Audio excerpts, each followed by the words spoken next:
The overall goal of this experiment is to verify a protein of interest that can be SUMO-elated or is a SUMO E3 ligase. This method can help answer key questions in the SUMOylation field, such as SUMO E3 ligase identification. The main advantage of this technique is that it could be utilized for investigation of SUMO E3 ligase specificity toward different SUMO isoforms.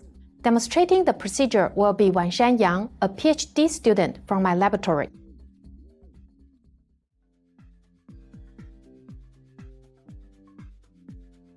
To purify the tag KB-zip, first incubate 10 ml of cellular lysate with 50 microliters of antibody-tagged magnetic beads in a 14 ml polypropylene tube.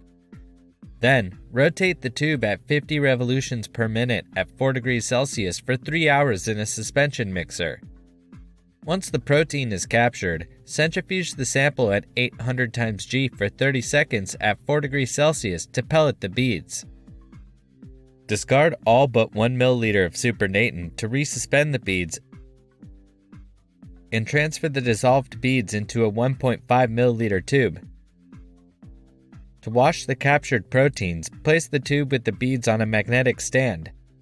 Wait for about 3 seconds for the beads to adhere to the sidewalls of the tube, and then remove the supernatant. To wash the beads, add 1 ml of lysis buffer into the 1.5 ml tube. Then, invert the tube 10 times. Next, place the 1.5 ml tube on the magnetic stand and remove the supernatant once the beads adhere to the walls. To wash the beads again, add 1 ml of phosphate buffered saline to the 1.